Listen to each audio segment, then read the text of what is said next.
Envision that you're boarded on a plane on its way to a tropical paradise. There's a fruity drink at your side to accompany the ride, and at this point you can almost imagine the sweet scent of hibiscus flowers that'll be in the air once you finally reach land. Just as your daydream starts to get good, you hear the passengers on board letting out horrified screams. You lean over, getting a glimpse out of the window to see what awaits your landing. The image that meets your eyes destroys all of what you've just been fantasizing. Your dream vacation is now made impossible due to the fact that it's covered in some kind of toxic orange goop. What I just described to you is the introduction video that plays when you insert Super Mario Sunshine into a Nintendo GameCube or Wii system. This introduction video to the game really gets players amped up to further the intriguing storyline. Where's my tropical paradise and where'd that goop come from are just some of the questions running through the minds of players at this point.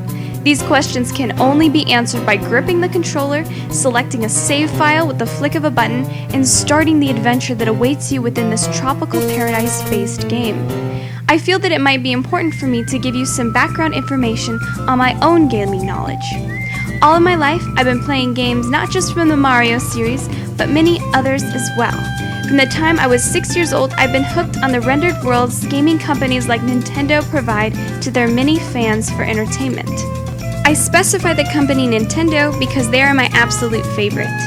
As amusing as the new consoles and gaming merchandise may be, I still get a personal rush of nostalgia like none other when I flip on the Switch of my dusty Nintendo 64. I have a great appreciation for the newer Mario titles just as I do the old ones.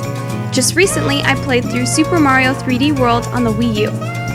Yes, the game was admittedly cute, but it lacked the replay value of a game like Super Mario Sunshine to me. I believe this is because Super Mario Sunshine was innovative and unique to most other Mario games. I've managed to play almost all other Mario titles. Super Mario Galaxy, Super Mario Bros. 3, and Paper Mario are some of my favorites, just to name a few. They each hold a special place in my heart despite their overused schematic elements such as side-scrolling, turtle stomping, and castle searching. Super Mario Sunshine really strayed from the norm, thanks to Nintendo developers stepping out of their comfort zone with a modern vision. One of the directors of Super Mario Sunshine was a man named Yoshiaki Koizumi. Koizumi approached this new sequel to the Mario series with an idea unique to any other game. Using a water sprayer as the primary apparatus for Mario to use was his custom concept. Probably the most notable quote to Koizumi's interview about the making of Super Mario Sunshine was the fact that he said he wanted players to form a special attachment to this particular game. I can certainly agree with him there, seeing as the game's tropical graphics are what triggered the attachment in my memories. Contradicting to my views on the game, Koizumi desired that the players be drawn into the feel and touch of the game's controls versus the simplicity of something like visual characteristics.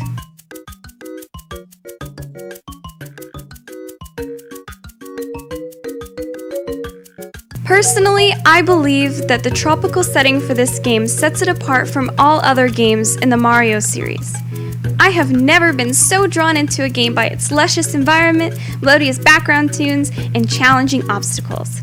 The concept of Super Mario Sunshine is unique to others by generating a lifelike vacation setting as motivation for the player to further the storyline. As you unlock new levels, you're essentially unlocking new idyllic platforms to the game to explore and conquer. A few examples of my personal favorite stages are Gelato Beach, Noki Bay, and Shirena Beach. Although the process can be difficult at times, like capturing the necessary amount of shine sprites in order to unlock new levels, the new scenery you acquire is extremely rewarding. The unlockable areas are definitely worth the effort you must go through to find them, because they each have their own unique charm. For being produced in 2002, this game does a magnificent job of rendering vivid images of lush palm trees, succulent seafood, sandy beaches, and an endless-looking ocean. The graphics of each level are off the charts, but did I mention the actual content in the levels is as well? Each location is accompanied by 8 different levels called episodes that require certain skills in order to complete.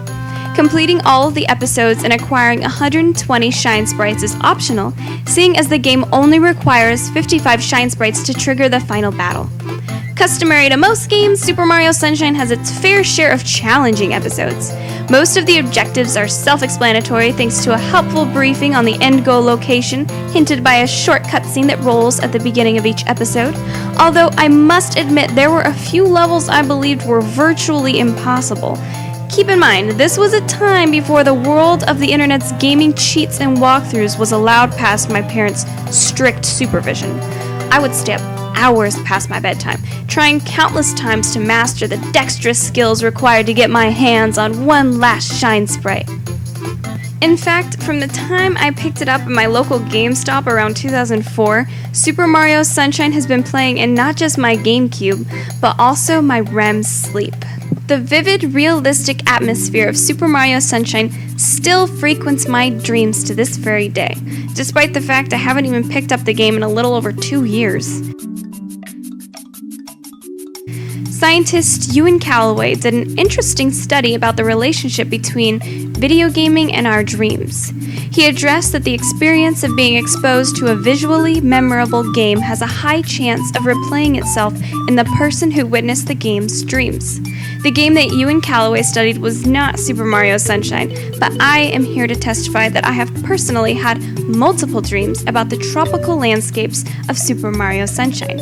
My dreams don't usually revolve around the actual missions, but rather the scenery and visual aspects of the game. I can remember one specific dream in which I was cleaning up the recognizable toxic goop from Isle Delfino in the streets of Oregon's very own Ontario. During my childhood, my credulous imagination was so gullible to the idea of an artificial proxy for paradise that my attention was more focused on the world that existed inside of the game rather than on the world around me. Perhaps that is why I still cherish my gaming experience with Super Mario Sunshine. It gave me a luxurious escape from the insensitiveness of the real world without having to actually leave the comfort of my room. As paramount as the graphics may seem to this game, they aren't the only element that keeps me playing. The plot is. The plot of Super Mario Sunshine revolves around your character Mario getting framed for the pollution of the island you were supposed to be vacationing at, known as Isle Delfino. Little did the police of Isle Delfino know, the game's antagonist Bowser is up to no good. By manipulating his son, Bowser Jr., Bowser successfully convinces every villager of Isle Delfino that the person who has polluted his or her once beautiful island is none other than Mario himself. Customary to the majority of the Mario series, Bowser is trying yet another shot at fabricating a defamation of Mario. It's up to you to change the villager's mind by taking temporary responsibility for this fabrication by scrubbing the island clean. If you haven't already noticed, the plot is much more comprehensive than most of the Mario titles. It comes with many more striking differences as well. For one, the game is set in a 3D roaming structure, meaning your character has the option of moving more than just left to right on a 2D side-scroller.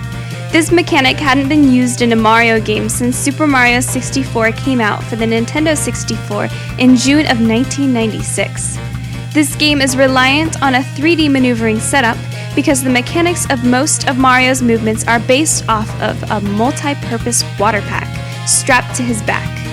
This hydro device is personified and even given a name, not to mention an amusing personality. F.L.U.D. is the name of your witty buddy, and he plays a key role in helping you solve the storyline both physically and analytically. Another surprising addition to this game was the voice acting. Usually Mario and Peach get their fame by a few "It's me" and "Oh no" responses here and there, but overall there hasn't been any other voiceover add-ons in the other Mario titles. This lyrical feature to Super Mario Sunshine was a bombshell and stunned rather than pleased most players. Perhaps one of the most memorable quotes of the game comes from Bowser's son. He goes, "Someday, when I'm bigger, I wanna fight that Mario again," in an exasperatingly high-pitched snitch-like voice after you finally rescue the princess. According to some video game reviewers, They view it as the villain of the Mario series when compared to previous titles such as Super Mario 64, Paper Mario, and a few others.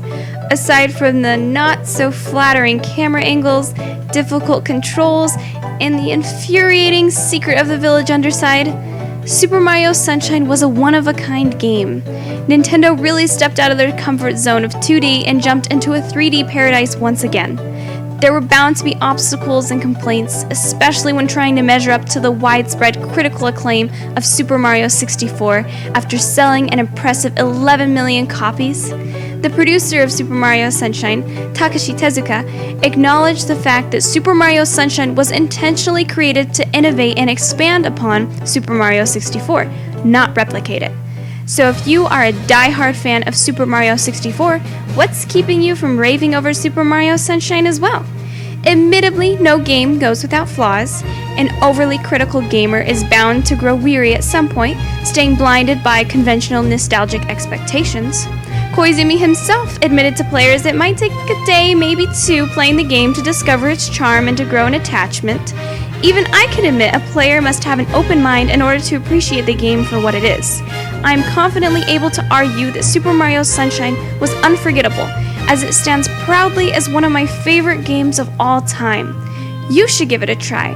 Find the hero in you. Put on your red hat, strap on your aquatic buddy F.L.U.D, and see if you can save what awaits you in paradise.